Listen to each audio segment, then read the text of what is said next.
Hey, everybody. We are live. I'm sure you were expecting April to be the one leading out in this, but, well, you get me. For those of you who don't know who I am, my name is John Hewlin. I am a speaker, I'm a coach, I am a soon to be author, and but I'm also a podcast host. And I host the Relationships and Revenue podcast. And April has been a guest on my show before. We've had a fantastic time talking about what this conference is all about domestic violence, and how can we not only be aware of it, but how can we prepare ourselves and get ourselves ready so we don't have to have it overcome our lives, so that we can bypass it altogether. Or if we know somebody who's gone through it, what we can do to help those folks through it. Now, I know you've seen many guests come through the conference over the past few weeks, and April is always a gracious host. She has fantastic questions, and I know everyone has learned a bunch from this, and I hope that's what you'll get from tonight's, we'll call this the wrap up or the finale of the conference. So, again, thank you for being here. I am honored to be your host for tonight. I wanted to do one other thing before we really get going. I wanted to be sure to let's be sure not to forget our Jewish brothers and sisters out there, to let them know that we stand with them, that we're never going to forget the atrocities that were committed against them, and we stand with them with our voices to help protect them even now.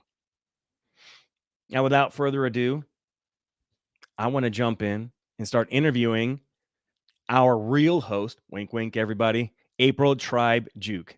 April, how are you tonight? I am good, and I'm going to put a little something in here. So for my Please. deaf audience, I'm really sorry as I'm signing and speaking tonight. It probably won't be very good. So forgive right up front, because I might get really deep and my hands might stop. So I apologize right here. So you might have to look at the captions. So other than that, let's go on. All right. Well, we are exercising grace for everyone tonight. How's that? Yes, that would be thankful. Yes, I All will right. accept. That's I right. will accept. I just want to recall for everyone the name of this. We're calling this the Victim to Victory. That's what we're talking about tonight. And I'm going to be asking April a series of questions like she's done with her guests in the past. And we're going to see what insight she has to provide to us. So, April, here's our first question. What is familiar fear? Okay, so this is the fear that, well, like anything with fear, it is a feeling that we don't really like. However, if we've had it long enough, we know it and we get just familiar with it. And I want to say, even comfortable with that fear, not because we like it, it's just always there. And it's something that just never seems to end. And that familiarity almost becomes a natural or normal part of your life, and it just starts to tick away at you to a point where you just are used to that fear all the time, and you kind of desensitize from that. When other people notice it or they've heard something shocking that even scared them, they look at you like, aren't you freaked out? And you're like, I guess I'm kind of used to it. So that familiar fear is really dangerous when it comes to being a victim in a abusive situation, because things happen so often. You're just familiar with it, and it's almost like you start to accept it. So it makes it really tough. Sure. Now, why do you call it a comfort cage as opposed to a comfort zone? Okay, so what John is asking here with this comfort cage, when people talk about a comfort zone, I'm like, no. It's not this zone, because that, for my brain, for myself, it implies like, oh, it's just kind of this area and you can wax and wane in it. I'm like, no, you are trapped. Because if you're comfortable, you're not progressing. You're just kind Mm. of hanging out right there. And the joke of it is you built that cage from the lies that you believe, from the fear, right? That familiar fear that you have. Mm. And these things just start to build up along with your pain. And you feel more comfortable to stay there because Yeah. you think, "Oh, that's better than going out there because there I don't know what's out there." But here, even though I don't like it, even things are hard, possibly even physically, spiritually, emotionally, things are happening. I guess I'm just used to it. So it's familiar. So I'll just stay right here. It's no good. No good. Definitely not. When you were talking about that, the phrase that came to my mind was uh, the devil you know versus the devil you don't know. Yes, precisely. And in that fear, we just will hang back and we'll worry. And we're talking like for decades, Mhm. decades of life being lost in a Mm. cage, looking, and the cage is totally see through. You can see it all, but you can't get through it. What's interesting is that the negativity of your thoughts, which I call our shame shadow, comes right on in. Says, he's your buddy right there, Mhm. trapped together. Yeah, it's a really interesting experience. Yeah. Talk to us more about that shame shadow. Okay, so for myself, I was trying to think, why am I listening to that voice? And what was interesting about 3 weeks ago, one of the guests here on the domestic violence conference said that it's for her it was actually the voice of the abuser who had been putting these lies in her head. So once she realized that it was actually like the sound of his voice kind of playing like a recording in her head, when she started to figure that out, she was like, wait, these aren't even really my thoughts. They're all negative and they're just keeping me here stuck. Mm. And that shame shadow, we've been buddies for a long time. Mhm. And so before the abuser started within my life, it was a lot of it my shame. And I don't even know if it was truly a voice, just this feeling continuously. And then the first time being abused, some of his recordings would be played in my head. Nobody Mm. will like you. You're going to be in trouble if you tell. These things, right? Mhm. And it's stifling and you just put another bar of fear, pain, and shame because you believe the lies right there. So that shame shadow is always, if you think about a light, so I'm looking at my bright light right here, thinking of a light, this light is always there. It's always there. And as you stand here, your physical body, spiritual body, emotional, spiritual body, whatever you want to think about it, as this light, as you stand here, you're going to cast something behind you. So Mhm. that shame shadow is always there, Yeah. but where are we looking? There, oh, or over there. So it's Mhm. our choice. Now, what is also interesting about that, the more we look there, the more we're focused within our light, the more we are progressing forward. But Mhm. old Shamey's still back there. But we've tuned him out, tuned him down. And there are times where you're going to just have your sit and pout. And he's like, yay, I'm going to buddy up again. It might last for 10, 15 minutes if you've done a lot of healing process, because then you get to that point where it kind of releases. And then you're like, Yeah. hey, go on. And you turn back and you keep moving forward. I had an interesting experience about 2 years ago. Um, Prior to moving to Idaho, we lived in Texas near Austin. And the drive that I had in there was only 18 miles, but it was an hour because it Oh, was Austin. So you just kind of put it in drive and just coasted to work, never pushed brake, never pushed the accelerator. You just kind of got there. So it yeah. was a long time, lots of thinking. And so I would process during that time frame, thinking about things, talking about things, screaming about things because you're in the car, so you're fine. My two deaf kids are in the back. They're not hearing what mom's freaking out over. It's great. It was awesome. The Mhm. point is, I had a lot of time to process. My first day driving home from my teaching job here in Idaho was 2 miles. I was like, I'm home. Oh, shoot. I need to process this a little faster.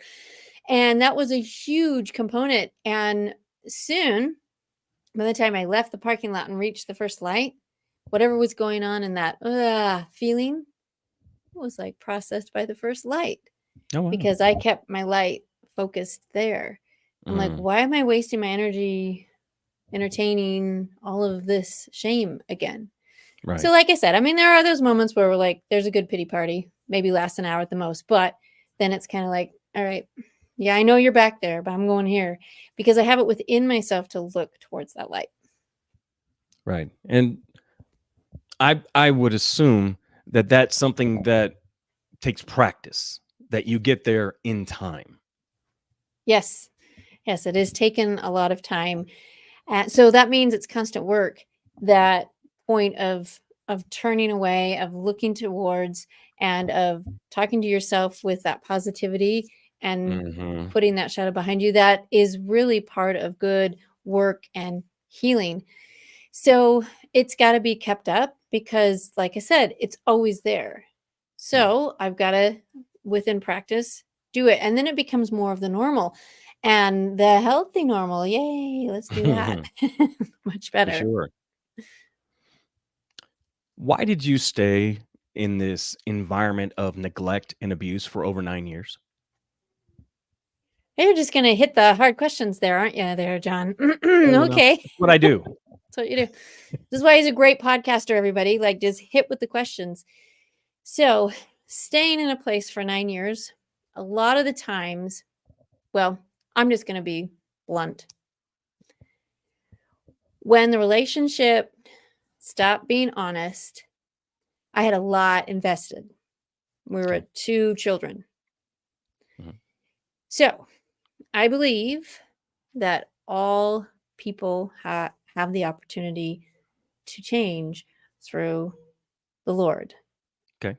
I call it the atonement through Christ, through Jesus, through all of the things that he's done for us. So we can take upon that and work through with Christ. And that's how change happens. It's through repentance, it's through changing of your actions and your behaviors. So, in my mind, I've experienced that. I know it works.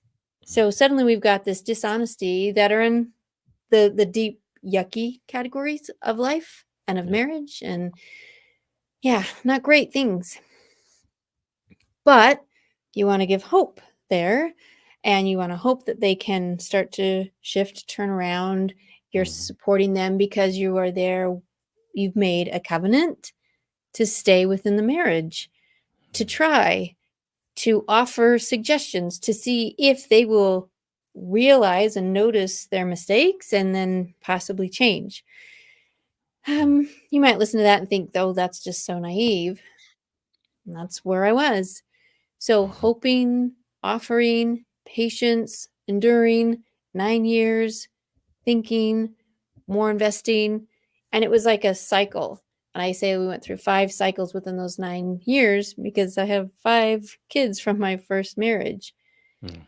So you think, oh, it's going to get better. And you go down in the cycle, spiraling down. And then as you come back up, it never quite gets back to here or above that. It just kind of misses and then you Mm. cycle down and then it's lower and then lower and lower. It takes time to notice those things.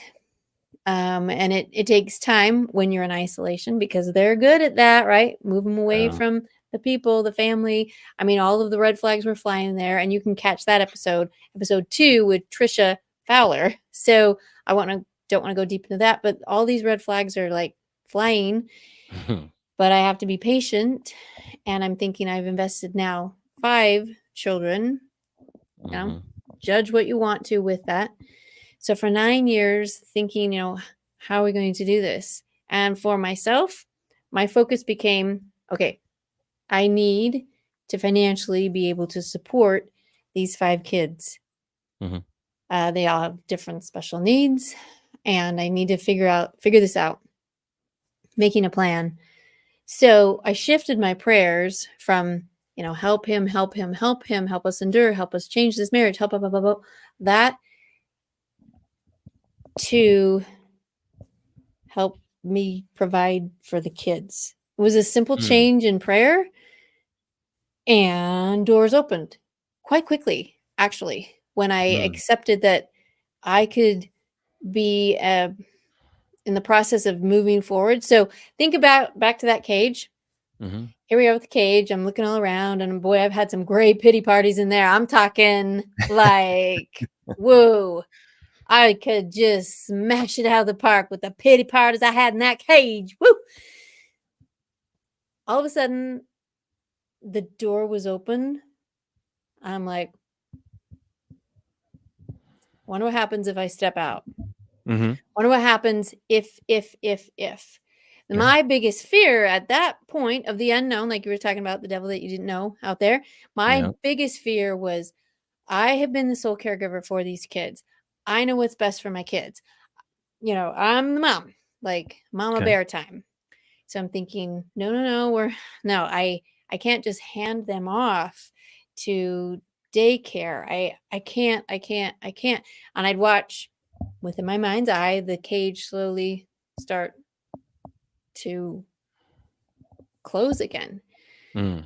So it was in that mid 7th, 8th year that we will say that the cage was open. I had not yet left Okay. physically or emotionally or mentally Yeah. yet. And at the 8th year, I did separate Mm. with the hopes that I could just get better or take a break. Then Mm-hmm. I could go back and endure some more. I Okay. know. Y'all can judge that as you want. But That's what where my mind prompted was. what was special about the 8th year that made you feel like, okay, now's the time to Now's do the that? time. Yeah. So I was having number 5, Okay. Okay. and I was kind of at that point of I you're good with 2, 3 can still kind of hurdle. So you got one leg on number 4, one leg on number 3, you got 1 and 2. Here comes 5. I think I'm out of appendice. Like I don't have anywhere else to help out with this because those 5 came within those 9 years, right? So Right. you do the math, it's less than 2 years per kid, and yeah, it was fast, and they were all right there with autism with different kinds of needs. And I'm like, okay, I need to have some separation. And this is before number 5 was actually born, Mm-hmm. and I had a place to go to. That was another key element. I just Mm. couldn't leave without some type of a place. Well, we had built a basement apartment in my parents' home, and I was able to go there and just take a minute. And that's when the grieving started, the grieving for the relationship, the grieving for all these things that I didn't permit myself to do. And the Mm. cage just got wider and wider, which was great. And I could see more and more, we'll say, like a pathway through this light before. And it all ties back to both of the books that I've written, because at that point, there was always a pinpoint of hope out there, Mm-hmm. always, just like the far distant star, barely out there, but I could focus on it. And as the cage opened, I don't know if the cage literally got closer to that pinpoint, and all of a sudden it's becoming more of a beam and a beacon to me. Mm-hmm. Yeah. Possibly, put your image to all of that. And I could see, okay, when I had that break and I started to grieve for the relationship, it was a huge part of letting go. Mm. In the part of letting those pieces go, I could let it was like blinders fell off, and I could see almost like the cage, the runs and the bars of the cage. They Mhm. almost had like labels and dates on them. This is when this happened. This is when this happened. Yeah. This is when this happened. But that it was wide open. I hadn't yet stepped out. And because I thought, well, I could heal and clear all of this. And then, because families, husbands, I know that children growing up without their dad, it's going to be awful. It's going to be worse. And then it came to an evening where it was like, oh, wait, life is better than death. I think we're going to go now. And I make kind of Yeah. light of that. But when you have an 8 minutes to leave, suddenly everything becomes real clear. And I took my first running steps out of that cage. Now, if you want to think about running for maybe a half a mile out, dragging 5 kids, you didn't get very far, but you got far enough. Mhm. And suddenly you're looking around and you're like, I'm in a new place here. I don't know what's happening. Okay. I think we'll be okay, but I'm not sure. So hopefully that kind of gave a visual of what happened. Yeah, for sure. Uh, I'm going to change directions a little bit here. I'd like for you to go into um, describing what a learning zone is and what happens there. All right. So that area where I'm like, I don't know where I am. Hmm. It was like a sign fell down. You're in the learning zone. And this is a zone because we don't have tight boundaries and borders here because you have the opportunity to really freely pick a path, start figuring things out, start walking. It's not a maze because mazes allow you to kind of go back and forth. This is quite open spaces. And so the directionality, again, to the words that pinpoint or that beam now that's getting a little brighter, I'm like, that looks good. We're going to go there. Mm, But I was used to the comfort and the protection of the comfort cage. So being out there all of a sudden, sure. like it's ripped open, vulnerable because people are asking all these questions. And I'm like, I had to give answers. And it didn't all happen at first. The first thing was like, get out, get safe. Once we Right. were out safe and we did the little homeless thing in the car for a few weeks. I don't really recommend that with lots of little kids in the wintertime, close to Mm, Christmas. But it all worked right. out. And in this point of this learning zone, suddenly I was thrust into a place of work, of trying to study for my master's, still take care of the 5 kids. So, literally learning, obviously, in an academic setting, learning of how to become a better teacher, a classroom teacher. I had been a gymnastics and power tumbling coach before, a little bit different than sitting at your desk. And Yeah. all 16 students that I had all have autism.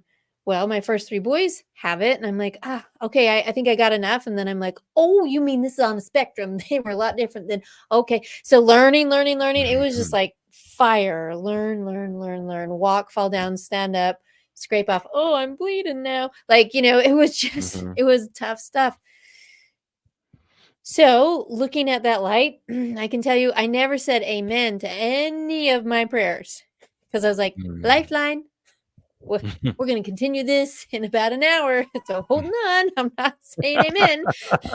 So I would come to sometimes a point like in the name of like, nope, just hold that thought.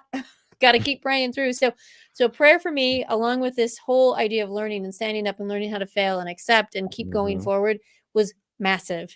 And that part was this learning zone. Now, something interesting in a learning zone, there is time to rest. Mm, I didn't know okay. that because there were moments where it was like, so we'll go back to the homeless, right? I mean, that's Mhm. that's a high stress minute, and you're learning a lot. When we got Sure. the apartment, it was like, so I got to do a little reflection there. Be like, okay, we're beyond this point. All right, the next day, tomorrow, get into things, start learning some more. Oh, back to the learning zone, but there are resting points. There's time for reflection. Mm, And it's different than going back to a cage because cages are barred by pain, fear, and the lies. I wasn't mm. hearing any lies out there. I think because I was too busy drinking from the fire hose and learning and learning Right. and learning all these things.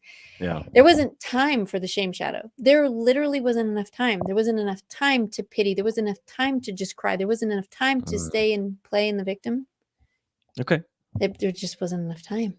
And Mhm. so in that learning zone, when I could rest and reflect and journal that, I could then see, well, we've learned that. And this is better than here. And I have a goal going forward. So Mhm.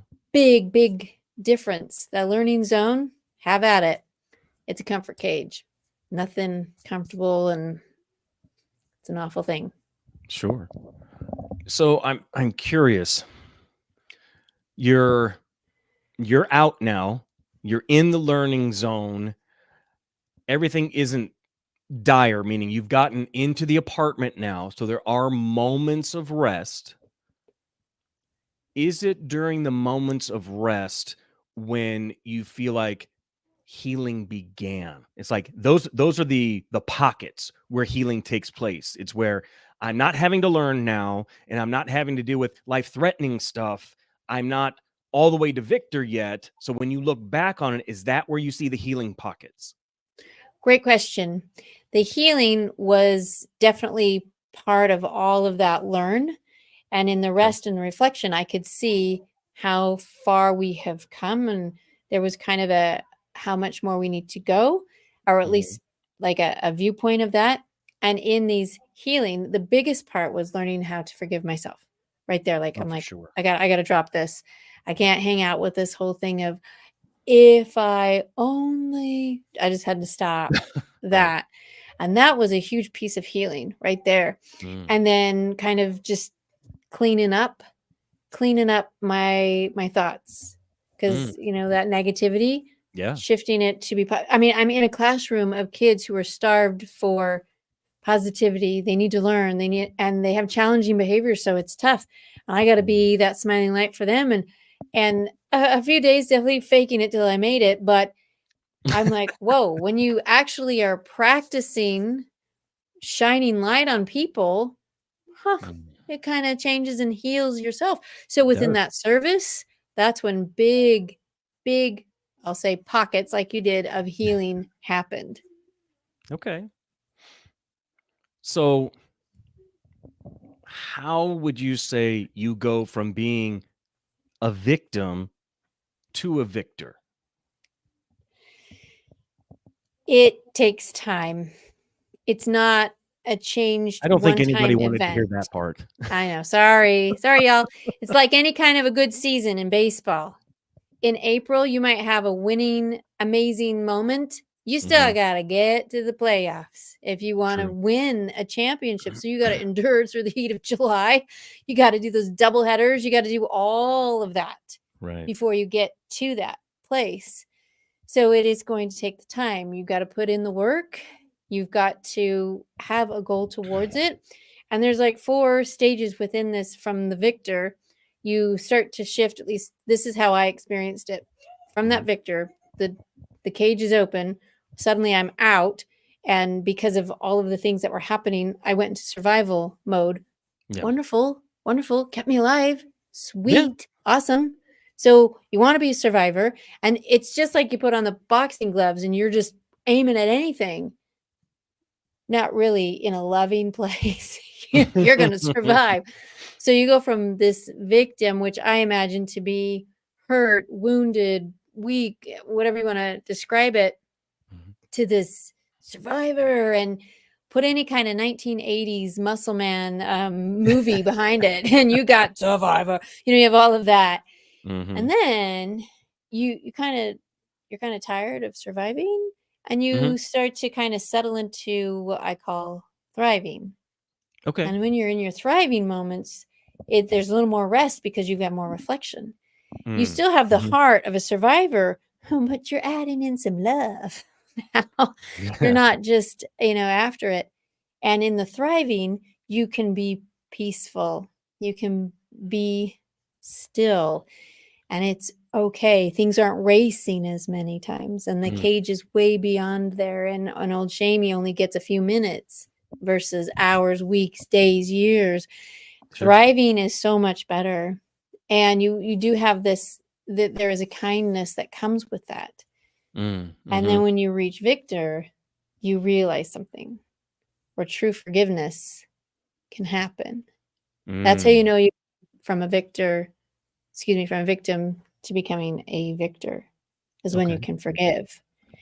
Now, the forgiveness, I don't meet my abuser and say, I forgive you. No, no, this is all done through Christ, through prayer, and through letting the hurt, pain, voices, shame go. And in Mhm. that forgiveness, you have a shift and you're like, oh, he needs a lot of help. Mhm. And I hope he gets it. And I'll pray for that. I'm Yeah. moving on. Because Mhm. we together we can't. Right. And that was the lie, that together we could keep trying. And that's a big lie of, well, I see their potential. I need to go back. Yes, the potential is there, but it's not with you. Mhm. Remember who is the savior here? It ain't you, honey. Sorry. Yeah. Yeah. So you have to just allow him to do his thing. Yeah. The timing on that, again, they have to come and meet their moment. I got Yes. to keep moving forward. And so when you have that forgiveness, that's when you become a victor. Now, like anything, excuse me, I'll go back to the sports and to baseball because it's like happening. It's so amazing. Love it. Anyway, so like with the baseball, that whole concept. So, all right, you win the whole world championship. That's it? You're all done? No, you're going to come back next year. Why? Because you want to try again. Right? So it's that Mhm. whole concept of once you've become a victor, it's not this place, it's not this pedestal you stay at. You want to Okay. try again because the experiences you gained up to that point, well, tomorrow is a new day, a new time to learn, and new things can keep improving and growing. Mhm. Okay, so yeah, you might still be playing the same game, but gosh, next year you might have half the team gone. You might get a whole bunch of new people. Whoa, that's a lot of learns right there, right? You Mhm. might have, play in your division league series. Oh, gosh, they got that guy from our team. He was, oh man, so you, you got all this new stuff. So the championship or this victory, that's how it can keep continuing. You want to stay within, you want to just keep moving there. And you might kind of have your hiccups every now and then and have your victim moment. Back to survivor, get through the thriving. Oh yeah, this is a better place. And then, win that championship of that victory again. But you don't go back and repeat all of those horrible relational mistakes again. Mhm. Hopefully you've learned, and that's again part of that victory. Sure. Now, are there places where you go deeper into your story and so that people can find out more about your story? Both the coming out of the domestic violence and then your journey from victim to survivor to thriver to victor. Yes. So my first book is Pinpoints of Light, and that's the story. And my second book is Out of Darkness: Find, Fuel, and Live in Your Light. That's how to, or how did I do this? Mhm. That book of coming out of that darkness, out of that comfort cage, out and Mhm. away and headed towards the light, that is that big part of all of this. And so there's more than just leaving the cage and being in a learning zone. And I talked a little about this recovery road or this resting place. Well, there's a lot of things that happen in the learning zone, but you will have to find out in the book. So I'm not going to share everything here tonight. I just want you to know that there is hope. There is a victory. There is a place that can really set you there and change. You can heal. There's so many amazing things. You need to know all of the parts. And this is how I Mhm. described it and learned and, figured things out. So I encourage you to pick up this book for healing and for getting a perspective on things that maybe will be different, maybe will be the missing piece to your puzzle. We all have opinions, we all have experiences, and no one can completely match what you've experienced, Mhm. but it is a supportive, empathetic way to understand, okay, that piece was a missing piece I was needing, and I found it within this book. And that is what I'm hoping the book will do for many people. Absolutely. And folks, we'll make sure that there are links to both books. I know that April really spent more time talking about her second book, but the second book, because I've read both of them, and the second book, the second time I read it, because I read it first, then I read her first book, then I went back to the second book. There were things that I missed and that made more sense to me once I got the fuller picture of the coming out of the domestic violence. So that was very meaningful to me. So my recommendation is get both books. Let me back up. Buy multiple copies of both books. This is something I actually do all the time when I get a new book. I buy a minimum of 2 copies of any new book I get. One is for me, and one on purpose I give away. I don't ever want it back. I want the person to keep it if that's what the person wants. If not, I encourage them, hey, if you like this book, share it with other people. Very first time I ever did that, and this was 5 years ago, that book was shared a minimum of 7 times on 5 continents. And I'm not talking about an electronic version. I'm talking about a print version. So that book traveled. Wow, that's awesome. Oh man, 5 Yeah. continents. That is really cool. Yeah, yes, follow John's recommendation. I agree. I support that. Absolutely. And we'll be sure you guys have links to be able to get to those books. So reach out, do that.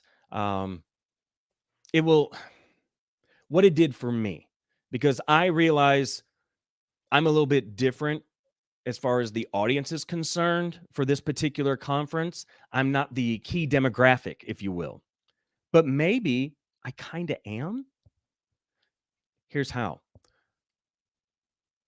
I've not been a part of domestic violence in the traditional sense, or for most men, what they think of as being the physical side of domestic violence. But April educated me several years ago that it is much more than that, so much more.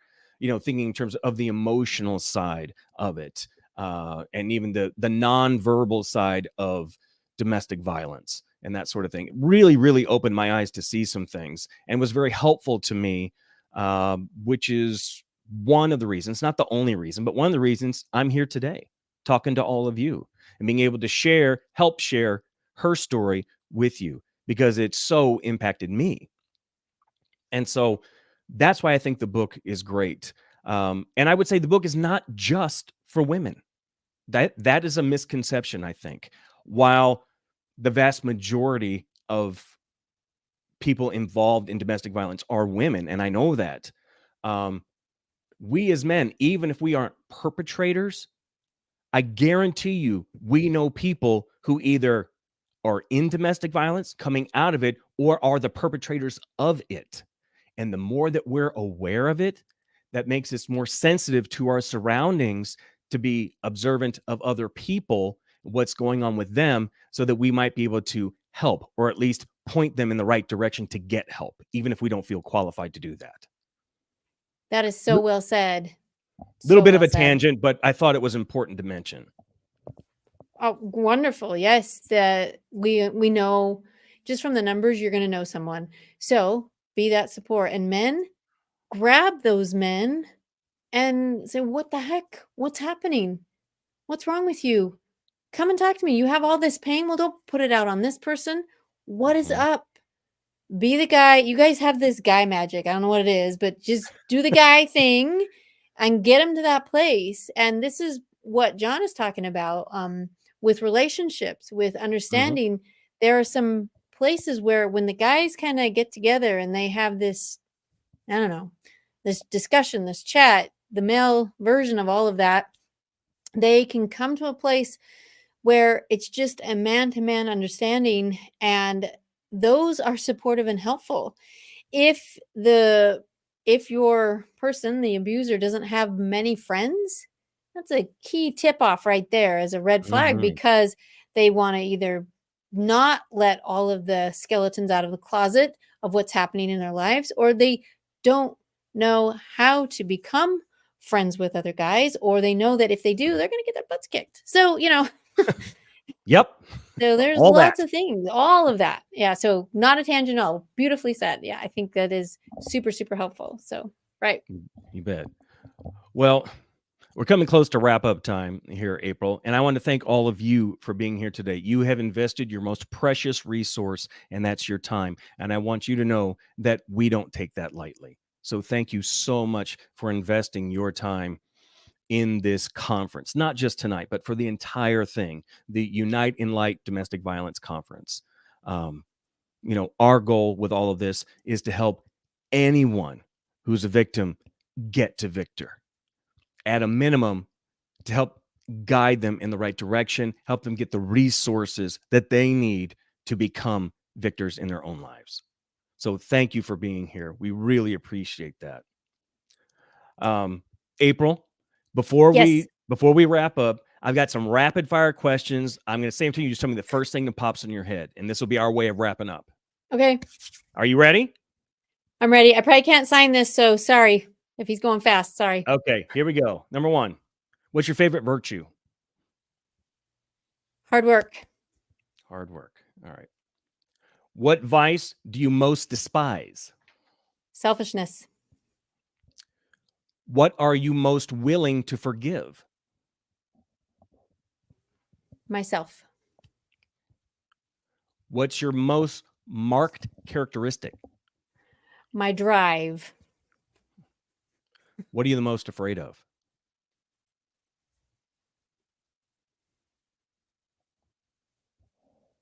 Cunningness or lying, Okay, like dishonesty. gotcha. What's the quality you like most in a man? Morals. Okay. Same question, but for a woman. Their kindness. Okay. What do you most value in your friends? Their forgiveness of my mistakes. I have lots of. Oh, good. What's your biggest defect? I try to fix way too many things. Not like physically with a tool. I just, oh, you need some help? Let me try to fix. Probably. Okay. I need What's to your bench favorite? that. Okay. What's your favorite occupation? Teaching. And what is your dream of happiness? An eternal family.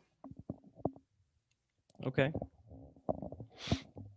Well, thanks, April, for your candor with us today, for sharing your heart and what's happened in your life.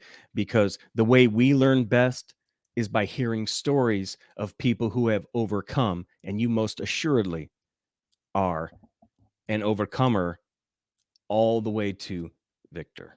So thank you. Thank you, John.